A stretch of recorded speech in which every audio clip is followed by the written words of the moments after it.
오늘 우리가 읽을 하나님 말씀은 시편 23편 4절입니다. 다 같이 함께 읽겠습니다. 시편 23편 4절입니다. 내가 사망의 음침한 골짜기로 다닐지라도 해를 두려워하지 않을 것은 주께서 나와 함께 하심이라. 주의 지팡이와 막대기가 나를 안위하시나이다. 아멘. 평범한 생활 속에서 신앙생활을 하는 것과 위험 가운데서 신앙생활을 하는 것은 다릅니다. 어찌 보면 위험 가운데서 더 하나님을 의지할 것 같지만 그때는 달리 방법이 없을 때이고, 위험을 앞에 두고 하나님을 믿고 지나가라 라고 하면 그때는 난 못해 라고 사람들은 말합니다. 진짜 신앙은 어쩔 수 없을 때 하나님을 믿는 척하는 것이 아니라 위험을 앞에 두고 하나님을 믿고 지나가는 것입니다. 다니엘의 세 친구는 우상에게 절하지 않으면 용광로에 쳐넣어 죽이겠다고 하였지만 하나님을 사랑하기에 그들의 우상에게 절하기를 거절하고 그 용광로 속으로 들어갔습니다. 하나님께서는 그러한 다니엘의 세 친구들을 그 용광로 속에서 오직 하나님만이 하실 수 있는 권능으로 그들을 지켜내 주셨고 또 그들을 구원해 주셨습니다. 이들뿐만 아니라 이 다니엘도 그러한 일들을 경험을 했습니다. 자신의 조국을 위하여 하나님 앞에 하루에 3번씩 기도했을 때 그 대신들이 그들을 시기하고 질투해서 이 다니엘을 죽이기 위하여 그렇게 기도하는 것을 금지하는 법을 만들게 하였습니다. 그 법을 알고 있으면서도 다니엘은 하루에 3번씩 하나님 앞에 기도하였고, 결국 그 기도 때문에 그는 사자굴에 던져지는 신세가 되고 말았습니다. 그는 그러한 사자굴에 던져져서 죽임을 당할 수 있다는 사실을 알고 있으면서도 오직 하나님 앞에 믿음으로 기도를 했던 것이고, 그러한 다니엘을 하나님께서는 이 사자의 입을 닫으심으로 말미암아 그런 위험 속에서 구원해 주셨습니다. 지금 다윗은 그러한 신앙을 말하고 있는 것이죠. 안전한 곳이 아닌 사망의 음침한 골짜기를 다녀도 하나님을 믿기 때문에 결코 두려워하지 않는다라고 하는 것입니다. 출애굽했던 이스라엘 사람들은 오히려 이런 신앙이 없어서 광야에서 40년을 방황하다가 다 죽은 것입니다. 저들은 가나안을 정탐하고 돌아온 정탐꾼의 불신앙적인 말을 받아들이고 하나님의 말씀을 믿지 않고 불순종한 것입니다. 다시 말하면 위험 앞에서 정말로 하나님을 믿고 들어가야 할 때에 하나님을 믿지 못하였기에 그들은 들어갈 수 없었던 것입니다. 그래서 우리가 믿음이 있다라고 하는 말은 반드시 순종이 포함이 되어 있는 것을 의미합니다. 믿는다고 하면 하나님의 말씀대로 행하지 않는다면 그것은 결코 믿는다라고 말할 수 없는 것이고, 그렇기 때문에 우리가 믿는다라고 할 때는 반드시 순종이 포함되어 있어야만 우리는 믿는다라고 말할 수 있는 것입니다. 또한 다윗은 하나님의 섭리하심을 믿었습니다.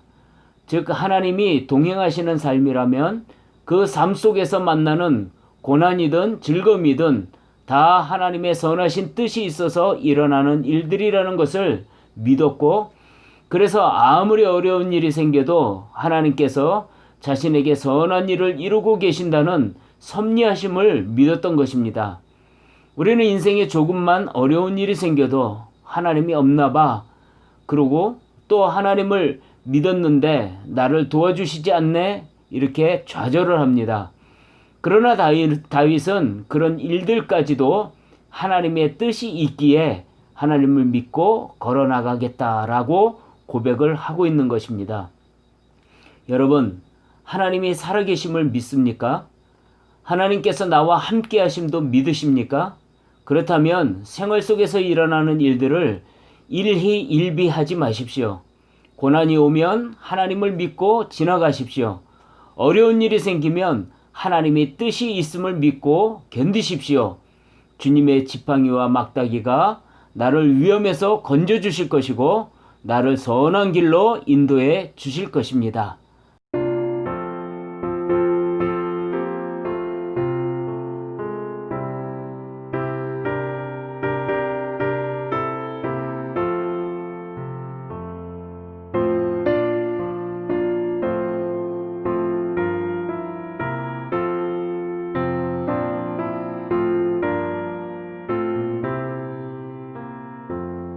주 예수님 내 맘에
거침없도다. 생명샘이 솟아나 모든 성도 마시니 언제든지 흘러넘쳐 부족함이 없도다. 이런 물이 흘러가니 목마를 자 누구랴.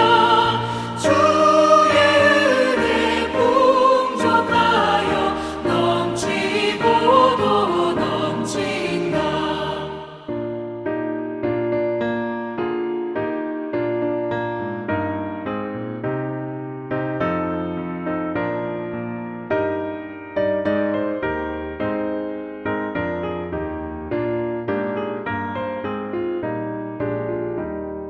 주의 은혜 내가 받아 지온 백성 되는 때 세상 사람 비방해도 주를 찬송하리라. 세상 얻은 모든 영광 아침